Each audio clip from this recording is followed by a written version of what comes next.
고린도는 바울이 방문한 도시 중에 가장 타락하고 부패한 도시였습니다. 그래서 그리스 시인 아리스토파네스는 음란하게 행동하는 것을 가리켜 코린티아조마이, 고린도인과 같다, 그렇게 이야기했습니다. 방탕한 사람을 가리켜 코린티오스, 고린도인이라 그렇게 불렀습니다. 영어에서 부도덕한 사람을 가리키는 코린티언, 고린도 사람이란 말은 여기서 유래되었습니다. 당시 고린도에는 1,000명이 넘는 여사제를 둔 아프로디테, 요즘 말로 하면 비너스 신전이 있었는데 거기에서 성적인 제사를 많이 행했고, 저녁에는 도시로 내려가서 매춘업을 했다고 하니까 그 정도가 어떠했는지 알 수 있을 것입니다. 고린도 교회는 바울이 2차 전도 여행 때 세운 교회입니다. 처음에는 유대인 회당에서 말씀을 가르쳤습니다마는 유대인들이 와서 대적하고 비방하자 그 회당 옆에 누구의 집이 있었는가 하니까 하나님을 경외하는 디도 유스도라는 사람이 있었는데 그 사람의 집으로 옮겨서 1년 6개월 동안 하나님의 말씀을 가르치시면서 세운 교회입니다. 바울은 이때의 심정을 약하고 두려워하고 심히 떨었다고 표현했습니다. 예수님께서도 바울이 당하는 그 어려움을 보시고 환상 중에 바울에게 나타나셔서 다음과 같은 말씀을 하셨습니다. 사도행전 18장 9절에서 10절 말씀입니다. 밤에 주께서 환상 가운데 바울에게 말씀하시되 두려워하지 말며 침묵하지 말고 말하라. 내가 너와 함께 있음에 어떤 사람도 너를 대적하여 해롭게 할 자가 없을 것이니 이는 이 성중에 내 백성이 많음이라 하시더라. 이렇게 말씀하셨습니다. 사도 바울은 고린도 교회에 4통의 편지를 썼습니다. 그 중에 2통은 분실되고 2통만 남아 있습니다. 지금 우리가 보고 있는 고린도전서는 2번째, 고린도후서는 4번째 편지입니다. 분실된 처음 편지가 있었다고 하는 증거는 고린도전서 5장 9절에 보니까 내가 너희에게 쓴 편지에 음행하는 자들을 사귀지 말라 하였거니와, 여기서 너희에게 쓴 편지가 맨 처음에 쓴 편지에 대한 증거입니다. 2번째 쓴 편지는 우리가 현재 보고 있는 고린도전서이고요. 또 분실된 3번째 편지의 증거는 고린도후서 2장 4절 말씀인데요. 내가 마음에 큰 눌림과 걱정이 있어서 많은 눈물로 너희에게 썼노니, 그래서 지금 전해지지 않은 바울의 3번째 편지를 일컬어서 눈물로 쓴 편지라고 합니다. 4번째 편지는 말씀드렸던 것처럼 고린도후서입니다. 그러면 왜 바울은 고린도 교회에 4번이나 편지를 써서 보냈을까요? 그만큼 바울이 고린도 교회를 사랑했기 때문입니다. 바울이 고린도 교회를 얼마나 사랑했는지는 다음의 말씀을 보면 알 수 있습니다. 고린도전서 4장 15절 말씀입니다. 우리 같이 한번 읽어볼까요? 그리스도 안에서 1만 스승이 있으되 아버지는 많지 아니하니 그리스도 예수 안에서 내가 복음으로써 너희를 낳았음이라. 지금 바울이 고린도전서를 쓰고 있는 장소는 에베소 교회입니다. 3차 전도 여행을 하는 중에 고린도 교회에서의 소식을 들었습니다. 마음이 괴로워서 지금 글을 씁니다. 지금 우리가 읽은 1장의 내용에 있어서의 문제는 무엇이었는가 하니까 교회에 파당이 있었다는 겁니다.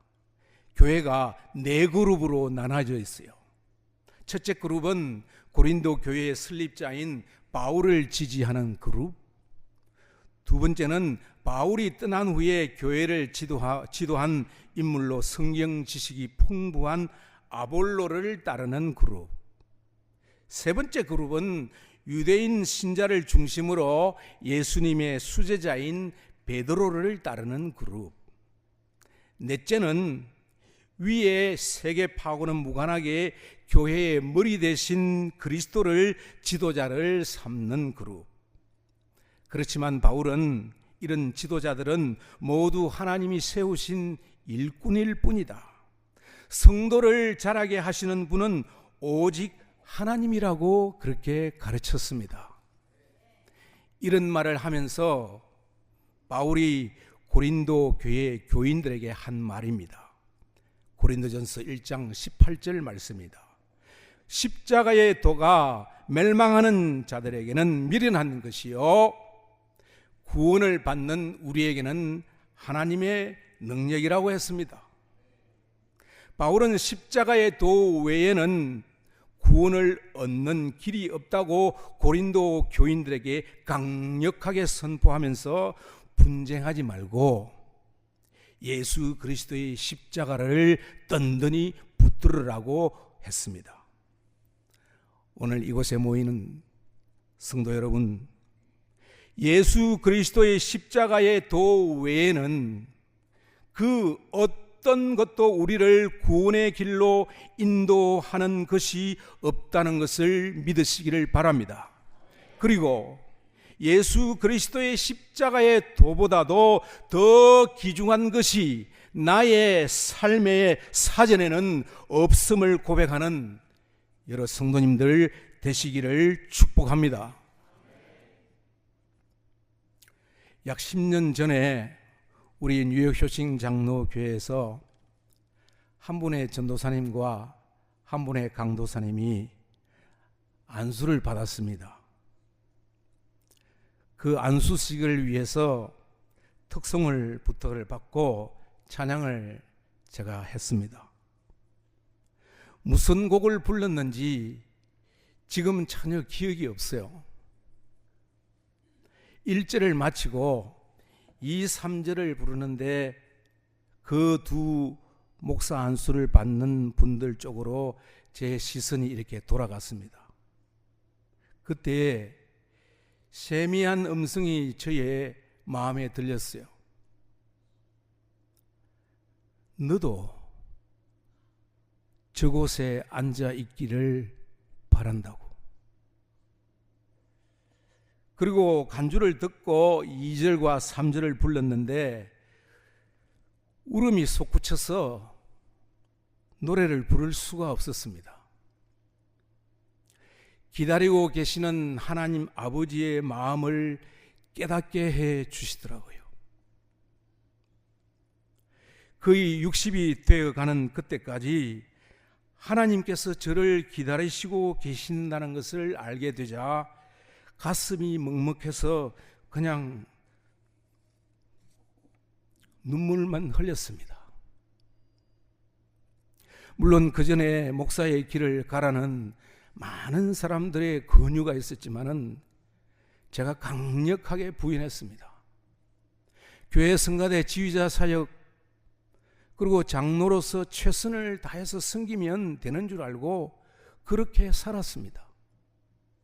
그러나 그것은 나의 생각이었고 하나님이 원하시는 것은 아니다라는 것을 저는 깨닫지를 못했어요.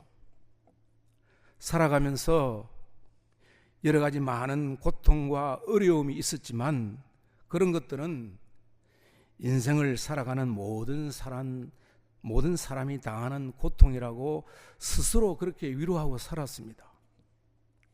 그러나 그날 그 일 후에 제가 깨닫게 된 것은 아하, 내가 이렇게 살다가 죽는구나.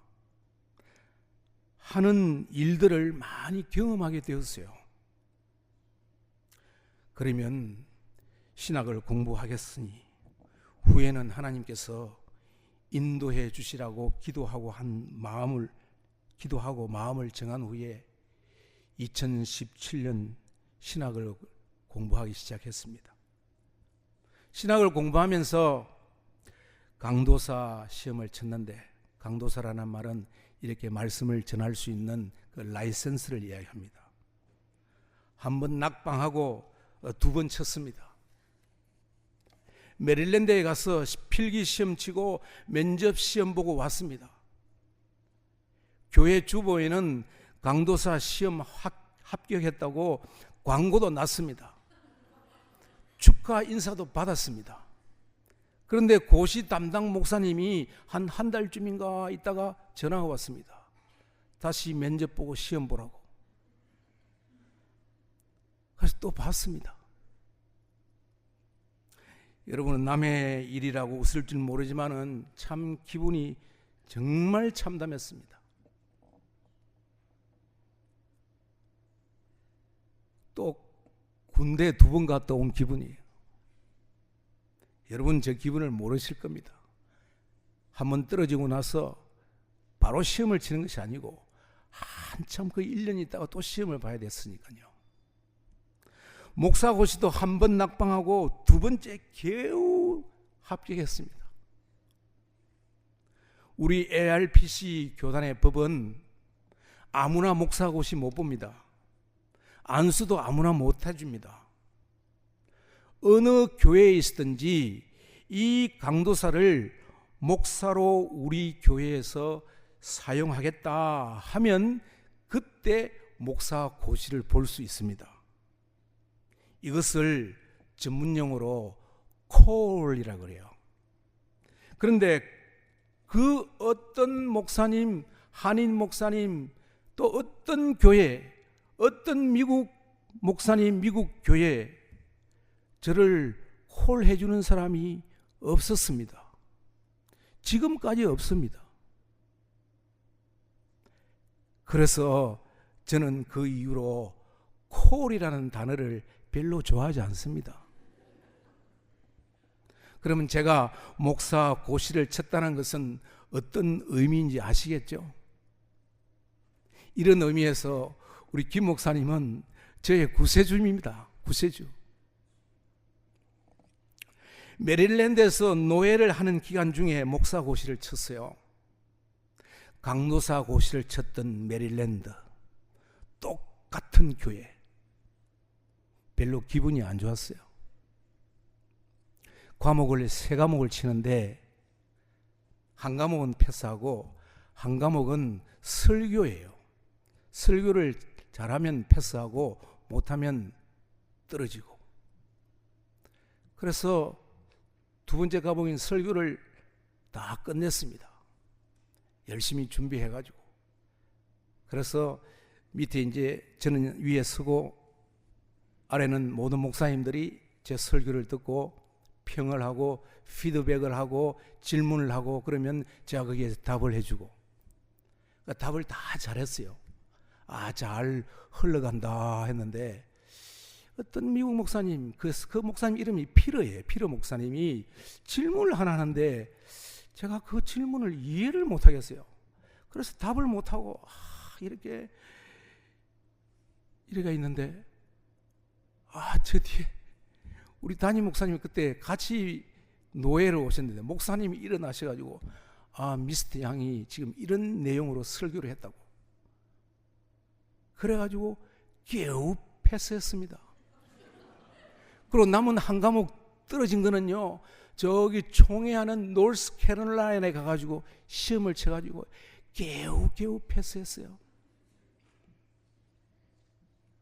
이런 과정을 거치면서 저는 하나님께 좀 항의를 했습니다.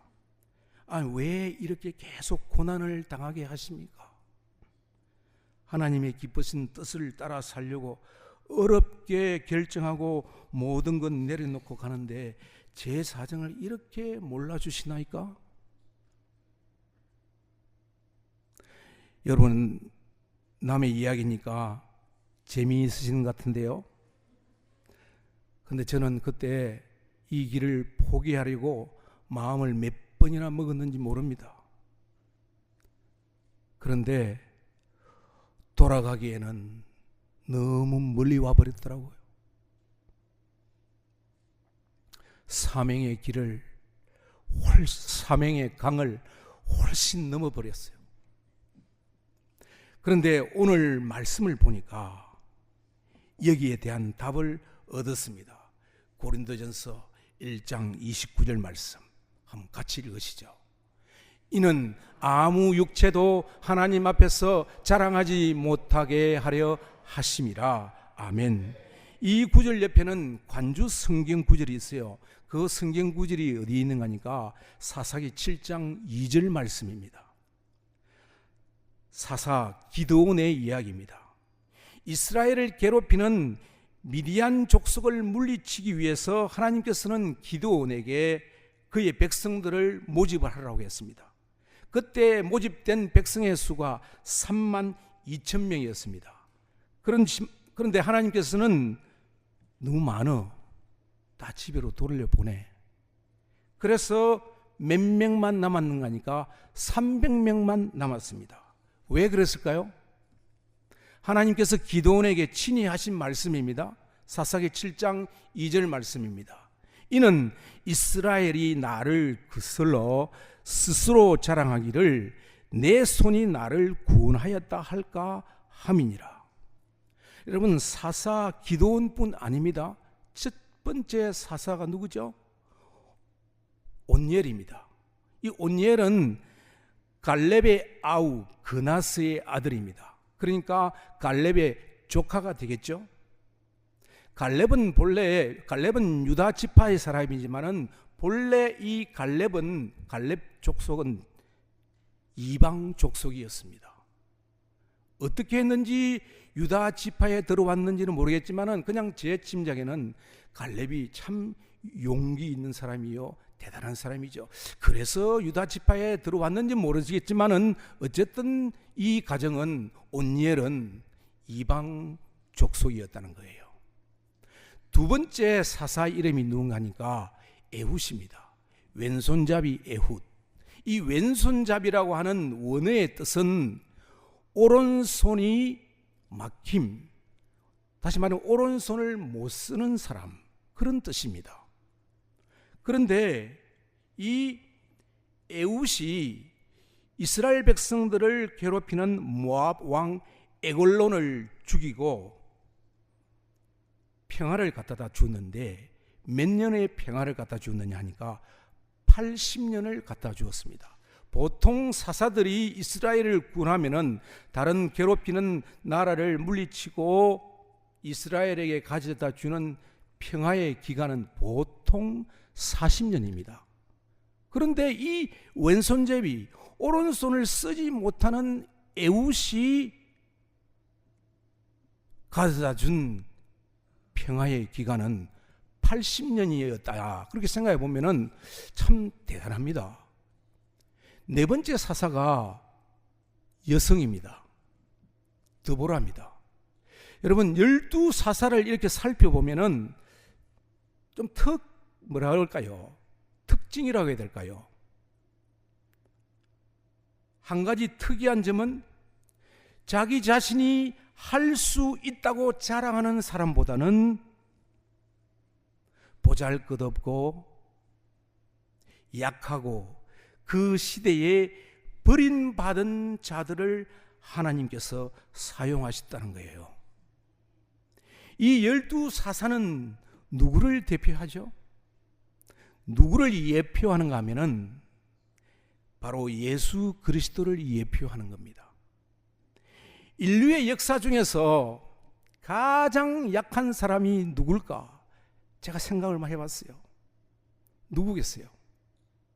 여러분이 잘 아시는 예수님입니다. 예수님보다도 인류의 역사에 있어서 가장 이분보다도 약한 분이 있으면 나와보라 해보세요. 그의 인간의 이름은 예수요, 신적인 이름은 그리스도가 아니겠어요? 예수 그리스도. 그리스도 그분은 전능하신 하나님이신데 이 전능은 언제, 능력은 언제 사용하신다니까? 연약하고 병들고 죽은 사람을 살리는 데만, 남을 위해서만 전능을 사용하셨지 당신 스스로를 위해서는 힘을 전혀 쓰지 않으시고 전혀 약한 모습으로만 사셨던 분이 예수님이에요. 그런데 보세요. 인류의 역사상, 아니 우리 하나님이 쓰시는 최고의 사람이 누구셨는가? 예수님입니다. 약한 사람을 들어 쓰신 거예요. 지금은 하나님의 보좌의 우편에 앉아 계실 뿐만 아니라 온 인류 모든 백성들이 예수 그리스도의 이름 앞에 무릎을 꿇는 것 아니겠습니까? 여러분 중에 삶에 어려움이 많고 왜 나는 이런 어려움을 계속 겪느냐고, 내 인생은 왜 이렇게 자꾸 꼬이기만 하느냐고 낙심하고 계시는 분들 계신가요? 하나님만 바라보라고 그런 줄 믿으시기를 바랍니다. 두 마음 품지 말고 나만 의지하라고, 나 하나님만 의지하라고 하는 사인이 아닌지 모르겠어요. 십계명의 두 번째 계명을 보니까 나는 질투하는 하나님이라. I'm a jealous God. 나만 의지해. 너 생각과 너 지혜로 살아가면 나를 사랑하시는 하나님은 질투하신다는 거예요. 하나님만 붙들고 믿음으로 살아가시는 저와 여러분이 되시기를 예수님의 이름으로 축복합니다. 1989년도 8월 21일 제가 뉴욕에 왔습니다. 미국으로 유학 와서 9월 첫째 주에 효신교회를 봉사하기 시작했습니다. 물론 미혼으로 왔습니다. 처음에 저 철을 원로 목사님이 추천하시더라고요.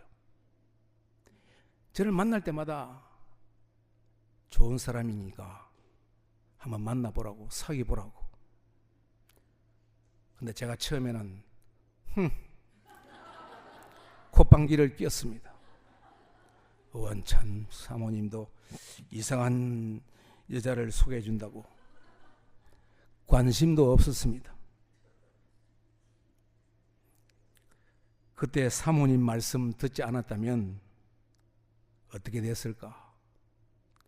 37년 지휘자 사역을 어떻게 했을까? 그뿐 아닙니다. 원로 목사님의 주례로 결혼도 했습니다. 애들을 넷이나 낳았습니다. 넷다 원로 목사님이 유아세례 다 주고. 근데 아직 이 내놈들 다 결혼도 못하고 처자빠지고 있습니다. 이 자리에 선 것은 전적으로 하나님의 은혜지만 저 이상한 여자가 아니었다면 저는 벌써 이상한 놈이 되었을 겁니다. 37년 넘게 해온 지휘자로서의 사역을 내려놓는 것은 쉬운 일이 아니에요. 제 처지가 한번 돼보세요, 여러분. 그러나 담임 목사님께서 오래전부터, 몇 년 전부터 목회자의 길로 전념을 해라고 여러 번 말씀하셨는데 때가 되매 또 새로운 일꾼을 보내주심으로 저는 목사님 말씀에 순종하면서 따라가려고 합니다. 부족한 것이 많죠. 담임 목사님과 교육자들과 잘 협조해서 잘 섬길 수 있도록 여러분들이 기도를 많이 해 주시기를 바랍니다. 오늘 본문 31절을 보니까 기록된 바 자랑하는 자는 주 안에서 자랑하라고 했습니다. 이 말씀은 예레미야 9장 23절을 인용한 말씀인데요. 예레미야 9장의 말씀은 남쪽 유다가 멸망할 것을 예언한 장입니다. 그 나라가 멸망한 이유는 간음하고 반역하고 악하고 거짓말하고 이웃을 속이고 진실함이 없었어요. 제가 그걸 다 설명을 할 수가 없어요. 얼마나 유다가 죄악으로 가득 찼는지. 하나님께서 예레미야 보고 어떤 말을 했는가? 너 예레미야, 너 유다 나라를 위해서 기도하지 마. 기도하지 마라는 말을 2번, 3번이나 이야기할 정도로 하나님이 분노가 가득 찬 나라가 되어버렸어요. 그러면서 주신 말씀이 9장 23절 말씀입니다. 지혜로운 자는 지혜를 자랑하지 말고, 용사는 그 용맹을 자랑하지 말고, 부자는 그의 부함을 자랑하지 말라. 대신 자랑할 것은 23절에 여호와를 아는 것과 여호와는 사랑과 정의와 공의를 행하는 자임을 깨닫는 것이라. 나는 이 일을 기뻐하노라. 여호와의 말씀이니라고 했습니다. 여호와를 아는 것은 여기서 안다라 하는 원어의 뜻은, 이 야다라고 하는 것은 인격적인 친숙한 관계를 의미합니다. 창세기 4장 1절에 보면 아담이 그의 아내 하와와 동침하매, 이 동침이라는 말이 똑같은 단어입니다. 안다라는 원어적인 의미입니다. 유다 백성들은 하나님과 친숙한 관계를 가지기를 거부했습니다. 오히려 하나님께서 싫어하시는 죄악만 행할 것입니다. 자랑해야 할 것은 미워하고 미워해야 하는 것을 자랑했습니다. 저는 이 말씀을 준비하면서 이 여호와를 안다고 하는 것이 내게 무슨 관계가 있을까? 우리하고 어떻게 이게 관계가 있어서 이것을 잘 이해를 해야 될까? 하나님은 영이시고 영화로우신 분이시고 소멸하는 불이시고, 우리 사람이 육체가 가까이 할 수 없는 거룩하신 하나님이신데 이것이 어떻게 가능한가? 저는 오늘 읽은 본문 30절에서 답을 찾았습니다. 그것은 내가 예수 그리스도 안에 있을 때에, 예수 그리스도가 내 안에 있을 때에 그것은 가능하다는 겁니다. 사도 바울이 지금 고린도 교인들에게 하시는 말씀입니다. 들어보세요. 30절에 보니까 고린도 교인 너희들은 하나님으로부터 나서 그리스도 예수 안에 있다고 했어요. 그리고 예수님은 하나님으로부터 나와서 고린도 교인들에게 지혜와 의로움과 거룩함과 구원이 됐다고 합니다. 다시 말하면 예수 그리스도가 고린도 교회 교인들의 마음속에, 성도들의 마음에 들어옴으로 인해서 신분의 변화가 일어났다는 겁니다. 성품도 변화되었다는 겁니다.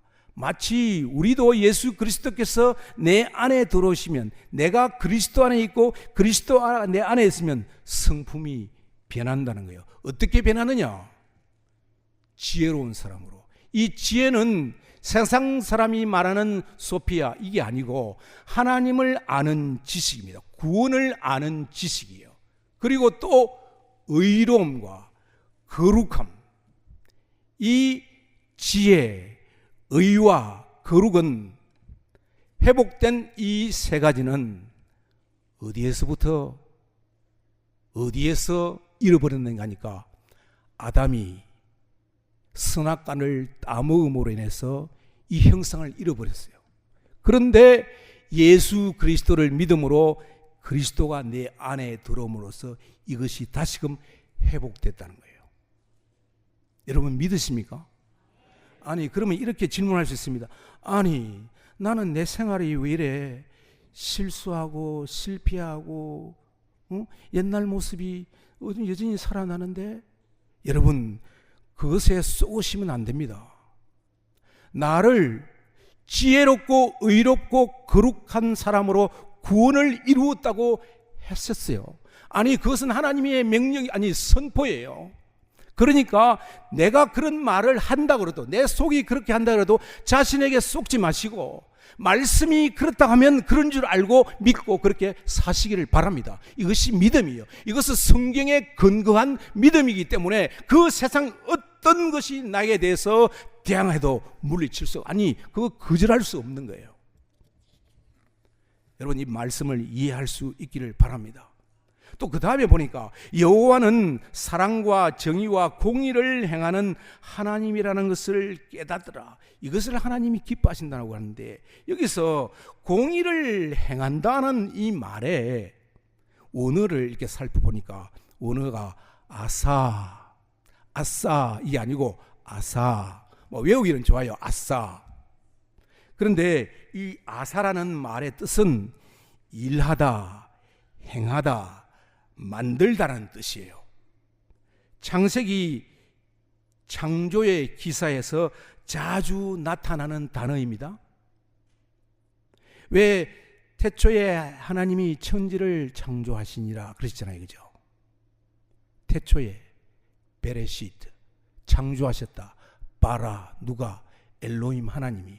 베레시트 바라 엘로힘. 이 바라라고 하는 아무것도 없는 것에서 만드는 것을 바라라는 단어를 쓰는데, 이 바라와 아사라는 단어가 같이 혼용해서 쓰여진다는 말씀입니다. 그러면 여호와 하나님께서 사랑과 정의와 공의를 행한다는 말은 창조의 행위다 말씀이죠. 그러면 우리도 예수님의 형상을 다시금 회복된 우리도 하나님이 사랑하시는, 공의를 행하시고 의를 행하시는 그것처럼 나도 행한다 하면은 나도 역시 창조의 행위를 하는 것이 아니겠습니까? 아니, 이제는 그렇게 창조의 행위를 해야 되는 신분이 바뀐 것이 여러분과 저인 줄을 믿으시기를 바랍니다. 나도 예수님의 성품을 이제 받았으니 그렇게 살아야 된다는 거예요. 이웃에게 사랑을 베풀고 정의와 공의를 실천하는 생활이 되어야 되겠다는 것입니다. 이번 한 주간도 하나님 사랑하시고 이웃 사랑하시고 의와 공의를 행하시는 이 이중 사랑 계명을 실천하면서 승리하는 여러분이 되시기를 바랍니다. 근데 사실은 참 잘 안 돼요. 참 남들하고 이 사랑을 나누고 베풀고 또 의로운 삶을 사는 것이 쉽던가요? 참 실수도 많이 하고 후회도 많이 되고 그래요. 그런데 한 가지 놀라운 소식은 그런 나를 아시고 도와주시는 분이 계신다는 거예요. 누가? 예수님의 영이신 성령님이 멀쩡히 계시는 게 아니고 아예 내 마음에 오셔서 집을 짓고 사시는 거예요. 그것을 샤켄이란 말은 하나님이 내 안에 오셔서 같이 사신다는 거예요. 왔다 갔다 이렇게 하시는 게 아니고 한 번 들어오신 이후로는 내가 죽을 때까지뿐만 아니고 내가 영생하는 하나님의 나라 천국에 가서까지도 영원히 떠나지 아니하시는 그 샤켄, 다른 말로 하면 임마누엘 하나님이라 이 말씀입니다. 이분을 철저히 의지하면 그분 붙들고 사는 거죠. 그분이 힘으로 능력을 주니까. 스가랴서도 그걸 말씀하시죠. 힘으로도 능으로도 안 되고 어떻게 된다고요? 나의 영으로 되느니라, 나의 신으로 되느니라. 성령님 아니고는 우리 인생을 살아갈 수 없다고 아예 결심하시고 결단하시고 성령님 단단히 붙드시기를 바랍니다. 여러분, 어떻게 그게 가능하나요? 여러분, 어린 자녀들 많이 키워보셨죠? 어린 아들, 딸들이 엄마한테 와서 어떻게 해요? 엄마, 나 배고파, 밥 줘. 나 입을 옷이 없어, 빨래 해줘, 옷 사줘. 용돈 떨어지면 또 어떻게 하나요? 엄마, 나 용돈 줘. 그러면 엄마가 용돈 안 주나요?